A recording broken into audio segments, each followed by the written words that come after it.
بہت پرانی بات ہے۔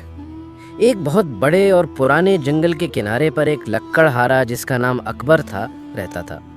اس کی بیوی اور اس کے 2 بچے علی اور فاطمہ بھی اس کے ساتھ رہتے تھے۔ لڑکا بڑا تھا اور اس کا نام علی تھا، جبکہ لڑکی چھوٹی تھی اور اس کا نام فاطمہ تھا۔ اکبر کی پہلی بیوی کچھ عرصہ قبل انتقال کر چکی تھی۔ اکبر نے دوسری شادی کر لی تھی۔ اس کے بچوں کی سوتیلی ماں نازیہ بہت ظالم تھی۔ وہ بچوں سے سخت ناپسندیدگی رکھتی تھی اور چاہتی تھی کہ کسی نہ کسی طرح ان بچوں سے چھٹکارا حاصل کر لے۔ وہ ہر بات پر انہیں ڈانٹتی اور ان سے بہت کام کرواتی، جبکہ کھانے کے لیے بہت کم دیتی۔ اکبر بہت غریب تھا۔ وہ بیچارہ سارا دن جنگل میں لکڑیاں کاٹتا اور شام کو شہر جا کر انہیں بیچ آتا۔ اس سے اس کی دال روٹی بھی بڑی مشکل سے چلتی تھی۔ ایک وقت آیا کہ پورے شہر میں قحط پڑ گیا۔ انسان اور جانور سب بھوک سے مرنے لگے اور اس حال میں روزمرہ کی روٹی چلانا بھی ناممکن ہو گیا۔ ایک رات اکبر اسی بات کو سوچ کر بہت پریشان تھا۔ وہ سوچ رہا تھا کہ میرے بچوں کا کیا بنے گا۔ دراصل اسے اپنی کوئی فکر نہیں تھی، بلکہ اپنے بچوں کی فکر تھی۔ اس نے صبر سے ٹھنڈی سانس بھری اور اپنی بیوی نازیہ سے کہا، اب آگے ہمارا گزر بسر کیسے ہوگا؟ ہم اپنے بچوں کو کیسے پالیں گے؟ اب تو ہمارے پاس کچھ بھی نہیں بچا۔ نازیہ جو ہر وقت بچوں سے نالاں رہتی تھی اور ان سے جان چھڑوانا چاہتی تھی، موقع کی تلاش میں تھی۔ وہ فوراً بولی، کل ہم کسی بہانے سے بچوں کو بہت دور جنگل میں لے جائیں گے۔ وہاں ہم کچھ لکڑیاں جمع کر کے آگ جلا دیں گے تاکہ جنگلی جانور ان کے قریب نہ آ سکیں۔ پھر ہم انہیں ایک ایک روٹی دے کر اپنے کام پر واپس چلے جائیں گے اور بہانے سے گھر لوٹ آئیں گے۔ اگر وہ راستہ ڈھونڈنے کی کوشش بھی کریں گے تو نہ ڈھونڈ سکیں گے۔ اکبر نے یہ سنا تو پہلے کچھ سوچا، پھر بولا، نہیں، میں ایسا نہیں کر سکتا۔ ایک باپ اپنی اولاد کے ساتھ کیسے ایسا کر سکتا ہے کہ انہیں جنگل میں اکیلا چھوڑ دے؟ اگر جنگلی جانور انہیں چیر پھاڑ دیں تو ہمیں بھی ان کے ساتھ بھوکا مرنا پڑے گا اور تمہیں ہماری قبریں بنانے کی بھی مشقت کرنی پڑے گی۔ نازیہ غصے سے بولی اور ضد پکڑ لی۔ آخر کار اکبر مجبور ہو گیا اور اس نے حامی بھر لی، لیکن اس نے کہا، میرا دل بچوں کی یاد میں تڑپتا رہے گا۔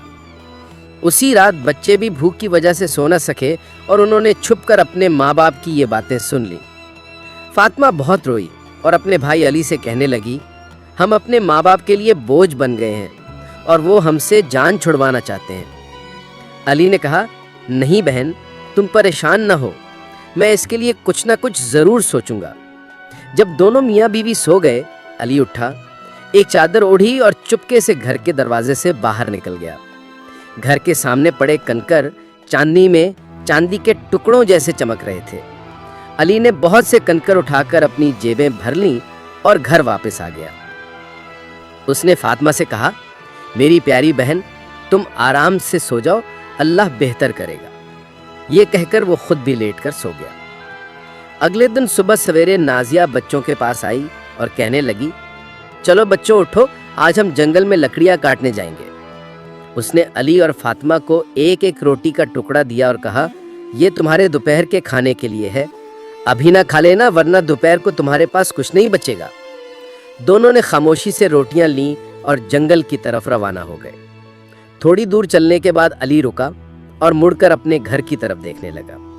وہ بار بار یہ حرکت کرتا رہا۔ اکبر نے پوچھا، علی بیٹا، کیا کر رہے ہو؟ تم بار بار پیچھے کیوں دیکھ رہے ہو؟ علی نے جواب دیا، میں اپنی بلی کے بچے کو دیکھ رہا ہوں جو گھر کی چھت پر بیٹھا میری طرف دیکھ رہا ہے۔ نازیہ فوراً بولی، تم تو بالکل بے وقوف ہو، یہ بلی کا بچہ نہیں، سورج ہے جو چھت پر سے نکل رہا ہے۔ لیکن علی بلی کا بچہ نہیں دیکھ رہا تھا، وہ اپنی جیب سے کنکر نکال کر راستے میں گراتا جا رہا تھا تاکہ راستہ یاد رکھ سکے۔ جب وہ جنگل کے بیچوں بیچ پہنچے تو اکبر نے کہا، میرے بچوں، اب تم لکڑیاں جمع کرو، میں یہاں آگ لگاتا ہوں۔ علی اور فاطمہ نے لکڑیاں جمع کی اور ایک بڑا ڈھیر لگایا۔ اکبر نے آگ جلا دی۔ جب آگ بھڑکنے لگی تو نازیہ بولی، بچوں، اب تم اس آگ کے پاس بیٹھ جاؤ، ہم جنگل میں لکڑیاں کاٹنے جاتے ہیں، جب کام سے فارغ ہو جائیں گے تو تمہیں گھر لے جائیں گے۔ دونوں آگ کے پاس بیٹھ گئے۔ دوپہر کی روٹی کھا کر انہوں نے سکون کا سانس لیا۔ انہیں کلہاڑی کی آواز سنائی دیتی رہی اور وہ یہ سن کر مطمئن تھے کہ ان کا باپ قریب ہی ہے، لیکن حقیقت میں یہ کلہڑی کی آواز نہیں تھی، بلکہ ہوا سے درختوں کی شاخیں آپس میں ٹکرا رہی تھیں۔ وہ کافی دیر تک اپنے باپ کا انتظار کرتے رہے اور تھک کر وہیں سو گئے۔ جب ان کی آنکھ کھلی تو ہلکا ہلکا اندھیرا چھا چکا تھا۔ فاطمہ روتے ہوئے بولی، اب ہم کبھی گھر واپس نہیں جا سکیں گے۔ علی نے تسلی دی، بہن تھوڑی دیر اور انتظار کرو، چاند نکلنے دو، پھر ہم چاندنی میں گھر واپس چلے جائیں گے۔ جب چاند نکلا تو علی نے فاطمہ کا ہاتھ پکڑا اور ان کنکروں کو دیکھ کر چلتا رہا جو اس نے آتے وقت گرائے تھے۔ وہ چاندنی میں چمک رہے تھے۔ وہ رات بھر آہستہ آہستہ چلتے رہے اور صبح جب سورج نکلا تو وہ اپنے گھر کے سامنے کھڑے تھے۔ نازیہ نے دروازہ کھولا تو اس کا منہ حیرت سے کھلا رہ گیا۔ غصے سے بولی، تم بہت لاپرواہ بچے ہو، تم جنگل میں اتنی دیر تک سوتے رہے، ہمیں تو لگا کہ تم کبھی واپس نہیں آؤ گے۔ لیکن جب اکبر نے اپنے بچوں کو دیکھا تو اس کا چہرہ خوشی سے چمک اٹھا۔ وہ اپنے معصوم بچوں کو جنگل میں چھوڑنے سے بہت غمگین تھا۔ وقت گزرتا رہا اور کچھ عرصے بعد پھر قحط پڑ گیا۔ بچوں نے ایک بار پھر نازیہ کی باتیں سن لی کہ ہمارے پاس سب کچھ ختم ہو گیا، اب صرف آدھی روٹی بچی ہے۔ اس بار ہم بچوں کو بہت دور اور گھنے جنگل میں چھوڑائیں گے تاکہ وہ واپس نہ آ سکیں۔ اکبر بہت غمگین ہوا، لیکن اس کے پاس کوئی چارہ نہ تھا۔ آدھی رات کو جب سب سو گئے، علی اٹھا اور کنکریاں ڈھونڈنے نکلا، لیکن دروازے پر تالا لگا تھا۔ اس نے فاطمہ کو تسلی دی، بہن رو مت، اللہ ہماری مدد کرے گا۔ اگلے دن صبح نازیہ نے بچوں کو جگایا اور انہیں روٹی کے 2 چھوٹے ٹکڑے دیے۔ جب وہ جنگل کی طرف چلے تو علی روٹی کے چھوٹے چھوٹے ٹکڑے راستے میں گراتا رہا۔ اکبر نے پوچھا، علی تم بار بار کیوں رک جاتے ہو؟ علی نے کہا، میں کبوتر کو دیکھ رہا ہوں جو ہماری چھت پر بیٹھا مجھے دیکھ رہا ہے۔ نازیہ بولی، یہ کبوتر نہیں، سورج کی کرنیں ہیں۔ لیکن علی روٹی کے ٹکڑے گراتا رہا۔ اس بار وہ جنگل میں بہت دور ایک ایسی جگہ پہنچے جہاں اکبر بھی کبھی نہ گیا تھا۔ انہوں نے پھر لکڑیاں جمع کی، آگ جلائی اور نازیہ نے کہا، بچوں آگ کے پاس بیٹھو، ہم شام کو تمہیں لے جائیں گے۔ دوپہر کو علی نے اپنی روٹی کے 2 ٹکڑے کیے، ایک خود کھایا اور دوسرا فاطمہ کو دیا۔ وہ روٹی کے ٹکڑوں کو راستے میں گراتا آیا تھا تاکہ واپسی کا راستہ ڈھونڈ سکے۔ رات ہوئی تو کوئی انہیں لینے نہ آیا۔ جب چاند نکلا تو روٹی کے ٹکڑے غائب تھے کیونکہ پرندوں نے انہیں کھا لیا تھا۔ علی نے فاطمہ کو تسلی دی، فکر نہ کرو، ہم راستہ ڈھونڈ لیں گے۔ وہ ساری رات اور اگلا دن جنگل میں بھٹکتے رہے لیکن راستہ نہ ملا۔ بھوک اور پیاس سے ان کا برا حال تھا۔ انہوں نے کچھ بیر کھائے جو ایک جھاڑی کے نیچے ملے۔ تھک کر وہ ایک جھاڑی میں بیٹھ گئے اور سو گئے۔ اگلے دن ان کی حالت بہت خراب ہو چکی تھی۔ وہ سوچنے لگے کہ اگر آج کچھ نہ ملا تو وہ بھوک سے مر جائیں گے۔ دوپہر کو انہیں ایک سفید پرندہ نظر آیا جو درخت کی شاخ پر خوبصورت آواز میں گانا گا رہا تھا۔ وہ اس کے پیچھے چل پڑے۔ پرندہ انہیں ایک چھوٹے سے گھر تک لے گیا جو ڈبل روٹی سے بنا تھا۔ اس کی چھت بھی روٹی سے بنی تھی۔ علی خوشی سے اچھل پڑا اور بولا، اب ہم ساری زندگی یہاں گزاریں گے اور بغیر محنت کے پیٹ بھر سکتے ہیں۔ اس نے چھت کا ایک ٹکڑا توڑا اور فاطمہ نے کھڑکی کا ٹکڑا کھایا۔ اچانک ایک لرزتی آواز آئی، یہ کون ہے جو میرا گھر کھا رہا ہے؟ بچوں نے جواب دیا، یہ ہم ہیں، غریب اور مجبور بچے۔ دروازہ کھلا اور ایک بڑھیا جس کی کمر جھکی بھی تھی لاٹھی ٹیکتی ہوئی باہر آئی۔ بچے اسے دیکھ کر ڈر گئے اور ان کے ہاتھ سے روٹی گر گئی۔ بڑھیا نے کہا، پیارے بچوں ڈرو مت، اندر آؤ، میں تمہیں بہت ساری چیزیں کھانے کو دوں گی۔ اس نے بچوں کو پیار سے اندر لے جا کر کھانا دیا اور 2 خوبصورت پلنگوں پر سفید چادریں بچھا کر سلا دیا۔ لیکن حقیقت میں وہ ایک خطرناک جادوگرنی تھی جو بھٹکے ہوئے مسافروں کو اپنے پاس بلاتی، ان کی خاطر کرتی اور پھر پکا کر کھا جاتی۔